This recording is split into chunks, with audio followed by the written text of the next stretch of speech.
পর্নোগ্রাফির সাথে পরিচিত না এমন হাজারের একজন ব্যক্তি খুঁজে পাওয়া যাবে না। ঠিক আছে, বাংলাদেশের পরিসংখ্যান বলছে যে বাংলাদেশের স্কুল পড়ুয়া প্রায় 77% ছেলে মেয়ে পর্ন দেখে। এটা আবার কথা নয়, বা আপনি গুগল করেন এবং দিন দিন মেয়েদের পর্ন দেখার প্রবণতা বাড়ছে, এটা লেখা আছে। শুধু তাই নয়, ওই 1896 সালের দিকে তারা যখন পর্নোগ্রাফি ছড়িয়ে দেয়, মাত্র 7 মিনিটের একটা ভিডিও তারা প্রকাশ করছে।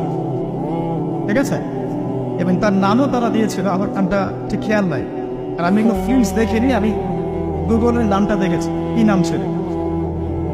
তো তখন থেকে নিয়ে এই পর্যন্ত এই যে নীল সংস্কৃতি চালু করে দেয়া, এটা শুধু পশ্চিমাদের মধ্যে সীমাবদ্ধ থাকে নাই, পুরো বিশ্বের মধ্যে ছড়িয়ে দেওয়া হচ্ছে। এবং আপনি পরিসংখ্যান দেখবেন যে এই নীল সংস্কৃতিতে সবচাইতে বেশি যারা পারদর্শী তারা হচ্ছে মার্কিন যুক্তরাষ্ট্রে। এবং এই ব্লু ফিল্মস পুরো বিশ্বে একটা ইন্ডাস্ট্রি চালু করেছে, এর নাম হচ্ছে পর্ন ইন্ডাস্ট্রি। ঠিক আছে, এবং আপনি এবার শুনলে অবাক হবেন যে এই পর্ন ইন্ডাস্ট্রি প্রতি বছরে 97 বিলিয়ন ডলারের ব্যবসা করে। 97 বিলিয়ন ডলারের ব্যবসা করে পর্ন ইন্ডাস্ট্রি সারা ওয়ার্ল্ডে। 1 বিলিয়ন সমান সমান কত? 100 কোটি। 1 বিলিয়ন সমান 100 কোটি। 100 কোটি ডলার টাকা দিয়ে হিসাব করে দেখেন কত টাকা হয়। 97 বিলিয়ন ডলারের ব্যবসা হয় প্রতি বছর এই পর্ন ইন্ডাস্ট্রির মধ্য দিয়ে। এবং এই ইন্ডাস্ট্রির ফিল্মসগুলো হলিউড বলিউডের চেয়ে বেশি শ্যুট করা হয়। এবং আমেরিকার লস অ্যাঞ্জেলেস নামক একটা জায়গা আছে না, এটাকে বলা হয় পর্নের স্বর্গরাজ্য। মানে এখানেই সব পর্নের শুটিংগুলো আগে হতো। একটা পর্যায় থেকে সেখান থেকে সরিয়ে ক্যালিফোর্নিয়া নিয়ে আসা হয়েছে। কখন সরানো হয়েছে? যখন সেখানকার প্রশাসন একটা আইন জারি করল। কি আইন জারি করলো? যে এখানে শুটিং করতে হলে বাধ্যতামূলক পর্ন ব্যবহার করতে হবে। নাউজুবিল্লাহ পড়বেন না। তো তারা এটা ব্যবহার করার পক্ষপাতী না, তখন ওখান থেকে ইন্ডাস্ট্রি সরিয়ে ক্যালিফোর্নিয়ার দিকে নিয়ে যাওয়া হয়েছে। তো শুধু আমেরিকায় প্রতি বছর 10 থেকে 12 বিলিয়ন ডলারের ব্যবসা করে এখানে। দ্বিতীয় স্থানে আছে ইউরোপের কান্ট্রি ব্রিটেন, তারপরে আছে সাউথ আফ্রিকা, তারপরে অন্যান্য কান্ট্রি জার্মানি, এদিকে আপনার সুইডেন, ফিনল্যান্ড, আমাদের উপমহাদেশের অনেক কান্ট্রিও আছে। ঠিক আছে, তো এই যে নীল সংস্কৃতি সারা ওয়ার্ল্ডে তারা ছড়িয়ে দিল, এখান থেকে আমি একটা নাম চুজ করেছি আর কি, যে নীল দর্পণ। আমি কিন্তু লেকচারে এখানে যাইনি, জাস্ট ইন্ট্রোডাক্টরি কিছু কথা বললাম যে নীল দর্পণ নামটা আমি কেন দিয়েছি এই কারণে। তো মূল লেকচারে যাওয়ার আগে আমি আপনাকে কয়েকটা পরিসংখ্যান দেখাই। তার আগে বলে দিই যে এর ফলশ্রুতিতে শুধু যে ধর্ষণ বেড়েছে এমনটা নয়, বরং সমকামিতাও বেড়েছে। এখানকার পরিসংখ্যান বলছে মার্কিন যুক্তরাষ্ট্রের 52% মানুষ মনে করে যে সমকামিতাকে স্বীকৃতি দেওয়া উচিত, এবং 41% মানুষ মনে করে দেওয়ার দরকার নেই। কিন্তু আইনত এটা লিগ্যালাইজড, এটা ওদের বাক স্বাধীনতা। এটা কানাডা অনেক আগেই করেছে, ব্রিটেনেও আছে, অস্ট্রেলিয়াও স্বীকৃতি দিয়েছে, এবং দিন দিন আস্তে আস্তে আমাদের ভারত থেকে শুরু করে আমাদের দেশে পর্যন্ত এগুলোর বিস্তার বেড়ে গেছে। এবং তারা এখন সংগঠন তৈরি করেছে, তাদের ফ্ল্যাগ আছে, তারা অধিকারের কথা বলে, তারা স্বীকৃতি চায়। এবং পর্ন সম্পর্কে পড়তে গিয়ে দেখলাম যে নর্মালি পর্নের যে ভিডিওগুলো হয় এগুলো হচ্ছে চলচ্চিত্রের মতো, জাস্ট যেমন একটা নায়ক নায়িকা শুটিং করে, গায়ক গায়িকা যেমন শুটিং করে, ঠিক এরকম করেই ফিল্মস শুট করা হয়। আপনি যখন এটা সার্চ করবেন দেখবেন পর্ন ইন্ডাস্ট্রি থেকে বের হয়ে আসা কিছু ওদের কথা মতে পর্ন স্টার, তারা সাক্ষাৎকার দিয়েছে যে এই জগৎটার সম্পূর্ণটাই হচ্ছে মিথ্যা এবং ফেক।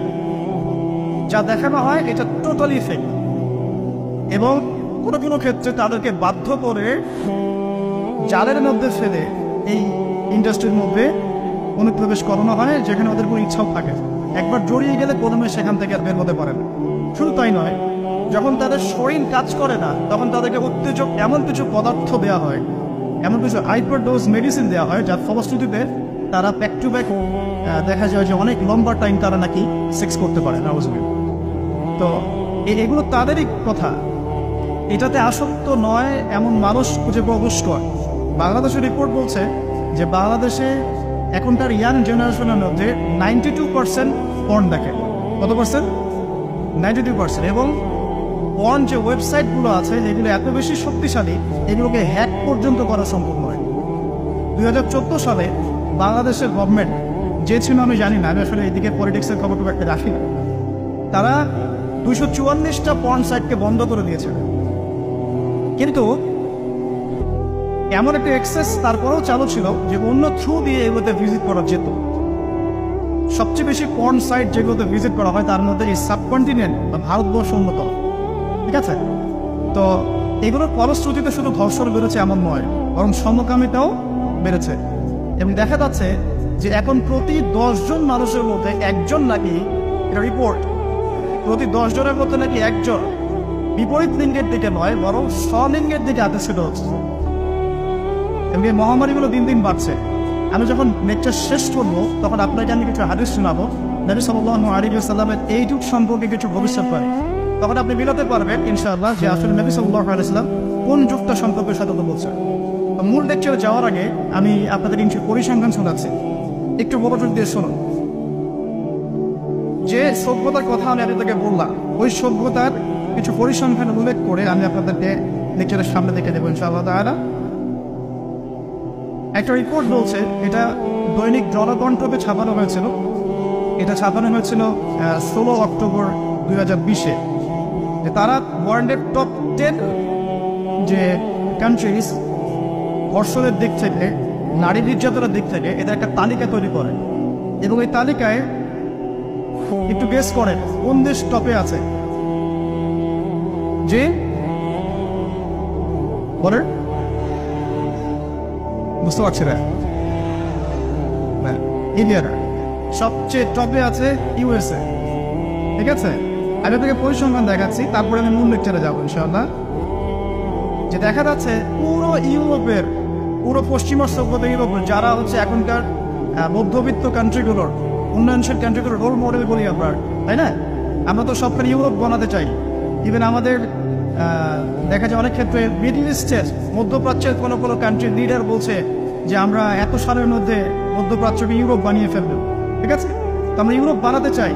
তো ইউরোপের দেখা যায় যে 15 বছরের কম, পুরো ইউরোপে 15 বছরের কম 33% মানুষ, 33% মেয়ে 15 বছরের আগেই কারো না কারো দ্বারা শারীরিক নির্যাতনের শিকার হয়েছে, যৌন নির্যাতনের শিকার হয়েছে। আচ্ছা, সামনে আসেন। আমাদের পার্শ্ববর্তী দেশ ভারতের কথা এসেছে এখানে, যে প্রতি 22 মিনিটে একটা করে মেয়ে ভারতের নির্যাতনের শিকার হয়, যৌন নির্যাতনের শিকার। বাংলাদেশের সংখ্যাটা কত এটা আপনারা বের করবেন, পরে দেখছি। শীর্ষ 10-এর তালিকায় প্রথমে আছে আমেরিকা, যেখানে বলা হচ্ছে যে 99% পুরুষ, 99% পুরুষ এরা উন্মুক্ত যৌন বিষয়গুলোতে আগ্রহী। ঠিক আছে, 1% পুরুষ চাচ্ছে যে ফ্যামিলি হোক, নর্মাল আমি ইসলামিক যেটা চিন্তা করি, ফ্যামিলি হোক, বিয়ে শাদী হোক, তারপরে বাচ্চা কাচ্চা হবে, এটা তারা 1% মানুষ চায়। ফ্রি সেক্সুয়াল যে রেভলিউশন, এটাতে 99% পুরুষ বিশ্বাস করে। তারপরে আসেন, তারা বলছেন যে এখানে আমেরিকাতে প্রতি 6 জন মেয়ের মধ্যে একজন ধর্ষণের শিকার হয়, প্রতি 6 জন মেয়ের মধ্যে একজন ধর্ষণের শিকার হন। এবং যে পরিসংখ্যানগুলো করা হয়েছে এটা মাত্র 16% কেসের ভিত্তিতে, বাকিরা কেসই করেন। যারা কেস করেছে, এই কাগজপত্র আছে, এর মধ্যে দেখা যায় প্রতি 6 জনের একজন ধর্ষণের শিকার হন। তো এরপরে দ্বিতীয় নাম্বার তালিকায় আনা হচ্ছে সাউথ আফ্রিকার, দক্ষিণ আফ্রিকা। এটাকে বলা হয় ধর্ষণের রাজধানী। কি বলা হয়? ধর্ষণের রাজধানী। এখানে দেখা যায় যে শুধু 2012 সালেই, অনলি 2012 সালেই 65,000 ধর্ষণের ঘটনা রয়েছে। আমি পরে আপনাকে হাদিসগুলো বলবো, আপনাকে পরিসংখ্যানটা ঢোকাতে থাকে। 65,000 ধর্ষণের ঘটনা ঘটেছে শুধুমাত্র সাউথ আফ্রিকাতেই। আর সাউথ আফ্রিকার 4,000 নারীর উপর জরিপ করে দেখা গেছে যে তাদের মধ্যে প্রতি 3 জনে একজন জীবনে একবার না একবার একজন পুরুষের দ্বারা যৌন সহিংসতার শিকার হয়েছে, প্রতি 3 জনের। এরপরে আরেকটা জরিপে দেখা গেছে যে আফ্রিকার 25% পুরুষ, পুরো আফ্রিকার 25% পুরুষ, মানে 4 ভাগের 1 ভাগ পুরুষ জীবনে একবার না একবার কোনো না কোনো মেয়েকে ধর্ষণ করছে। এগুলো আমাদের রিপোর্ট কিন্তু আপনি অনলাইনে এগুলো পাবেন। এরপর আসেন 3 নম্বরে রাখা হচ্ছে সুইডেনকে। এবার সুইডেনকে খুব হাইলাইট করা হয়, খুব উন্নত কান্ট্রি। দেখা যায় যে 2009 সালে সুইডেনে ধর্ষণের হার ছিল 58%। কত পার্সেন্ট? আচ্ছা, 4 নম্বরে যে দেশ খুব পরিচিত আমাদের পাশে ভারত, সেখানে বলা হচ্ছে যে 2012 সালের জরিপে ইন্ডিয়াতে ধর্ষণের রিপোর্ট করা হয়েছে 24,923টা। 24,923। আসেন তারপরে একজন রিপোর্টে বলছে প্রতি 22 মিনিটে সেখানে একজন মেয়ে ধর্ষিত হচ্ছে। 5 নম্বরে আছে যুক্তরাজ্য।